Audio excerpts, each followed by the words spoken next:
बात्या Montha चली जाइथिले भी एहार प्रभावरू एबे भी रक्षा पाई नाहंती चासी। बात्या समय होइतिबा प्रबल वर्षारे क्षयक्षति होइतिबा चासी को एबे सुद्धा मिली पारिनी क्षतिपूर्ण। ए दृश्य होछि देवगढ़ जिला रियामाल ब्लॉक रियामाल ब्लॉक खिलबेरेणी ग्रामर प्रसन्न कुमार प्रधान सोसाइटी लोन करी 3 एकर जगार कमला चाष करथिले।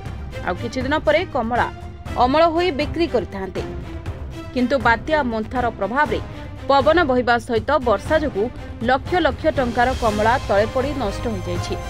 एपरि लक्ष लक्ष टंकार कमला नष्ट हेबा वर्तमान प्रसन्नक पई चिंतार विषय पलटिछि। सेहिपरि चढ़ईमरा अंचल रे हाथी उपद्रव थमी नथिबा बेले बात्या जोगु आखपाख अंचल रे कमला चाष और धान चाष उपरे बहु प्रभाव पड़िछि। केउठी पानी रे धान पड़ी रहिछि तो केउठी पाचिला धान गजा होई गलानी, जहा फल रे आनिथिबा ऋण किपरि परिशोध करिवे से नहीं चिंतार चाषी। राज्य सरकार और जिला प्रशासन ध्यान देवा सह तुरंत क्षयक्षति आकलन करी अंचलर समस्त कमला चाषी और धान चाषी को क्षतिपूरण जोगाई देबा पई दाबी करिसेंती चाषी माने। हाथी तो आज्ञा आमटे सब धान खाई खाई से नष्ट कर दे, तापर जो वर्षा वर्तमान है जो सब नष्ट हो गलानी, सब धान पड़ी सब गजा भी हो गलानी, छोट धान सब अधा अधा सब नष्ट हो गलानी। आ लोन सोसाइटी लोन कर सब प्रकार जो लोन कर लोन सुझीबू सारा आम के धान तो यह नष्ट हो। मो ना आज्ञा प्रसन्न कुमार प्रधान, मु जने कमला चाषी। मु 3 एकर 3.5 एकर जगह चाष करुँगी।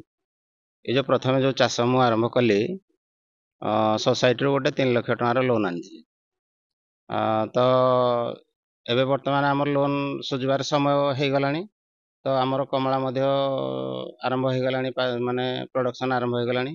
किंतु दुखर विषय जे मोन्था द्वारा प्रबल मात्रा आमर जो वर्षा पानी बर्षी बहुत कमला नष्ट हो गला। पाखापाखि लक्ष टंका भाया आमर कमला नष्ट है।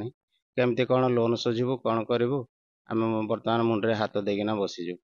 तेणु सरकार जदि आम लोन बाबद किसी प्रतिकार करते बा किसी साहाय्य करते आमको, ताहले आमे ठीक रे आमे आमर परिवार सुरखुरे चले पारू। जेतिकी कमला चाष करी बाहर लोन आनी से लोन माध्यम किसी घर आर्थिक अवस्था चलवा बोली से कमला बन्या बात्यार सब झड़ी पड़ा।